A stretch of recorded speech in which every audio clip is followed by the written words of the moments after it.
All right, I know what you're thinking. I know what you're all saying, both of you. Mr. Edwards, what is that? You suck at origami. Well, this actually isn't the Japanese art of folding paper into decorative shapes and figures. This is a triangular prism. So you can tell because it has two triangular bases that are connected by three rectangles.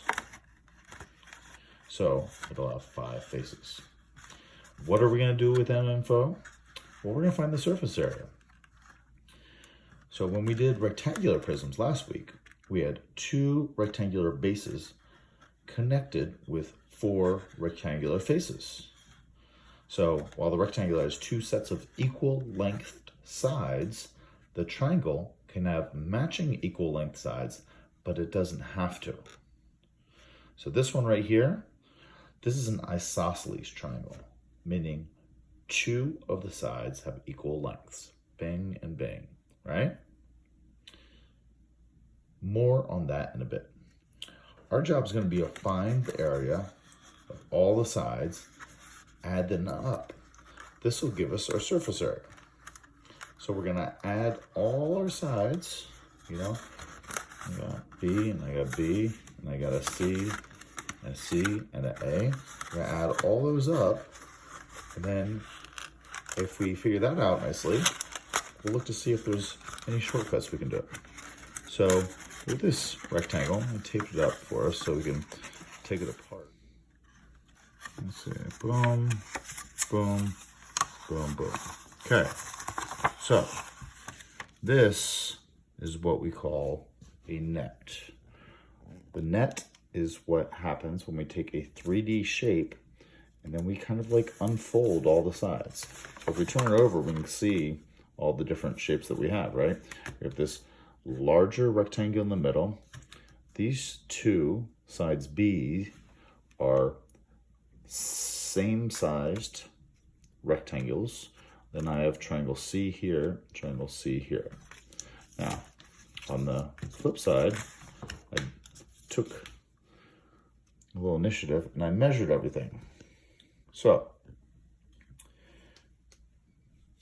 the length of this rectangle here is 16 centimeters, which means that's also going to be the length of this rectangle and this rectangle.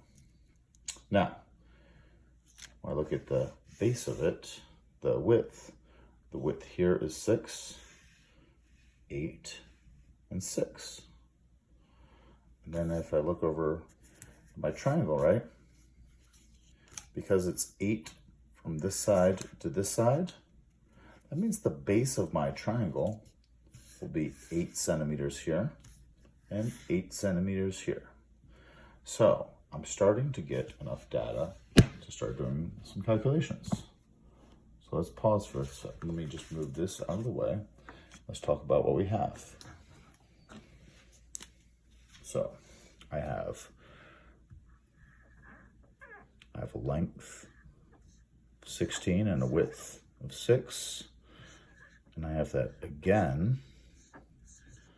And then I also have my largest rectangle, will be 8 by 16.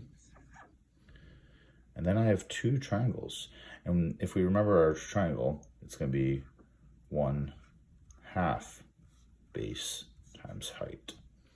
So in this case, it's going to be 1/2 times 4.5 times, oops,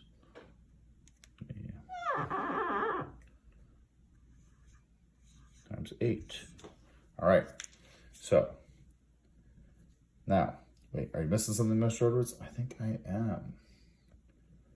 So what if I do this? Create a little more space down at the bottom, because I have to actually do that 1/2. Remember, we had 2 triangle bases, so we have to do 1/2 times 4.5 times 8. We have to do that twice. So this unit, we are allowed to use our calculators. So take your calculator and you can pause now, figure this all out yourself, or you can just work along with me. 6 times 16, it's gonna be 96. 6 times 16, it's gonna be 96. 8 times 16, 128.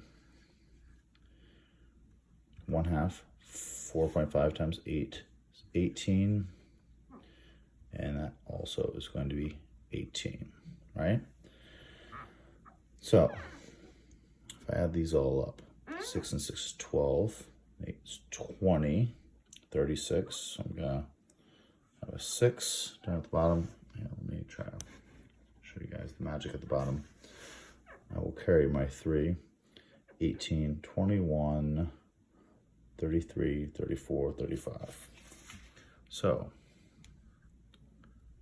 my area is 356.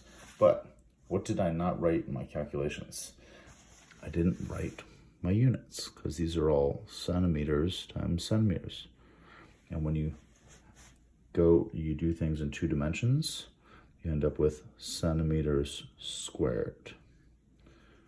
So I need to remember to write my units on all my answers, and then I have my final answer, which is 356 centimeters squared. Okay, so that's the case. Let's think about if I can make any shortcuts here. So I bet you all you smart mathematicians saw some things we could do here. So back to our shape, right? We did figure out that this triangle is the same as this triangle. This rectangle is the same as this rectangle, and this one is by itself. So what does that allow us to do? All right, well, let's look at that. So instead of doing all these equations, we can say 6 times 16 times 2, because there's 2 sides that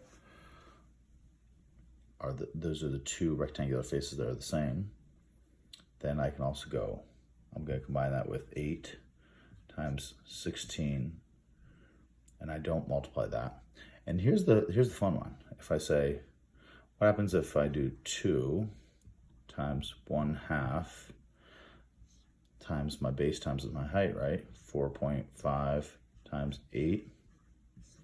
What's 2 times 1/2? Oh, that's 1. So if I multiply that, 2 times 1/2, and that's just 1. So then I can just do 4.5 times 8. So what's 96 plus 96 equals 192. 8 times 16 is still 128. And then this will be 36. And let me get this out of the way. And these are all in centimeters squared. I do my addition. That equals 6.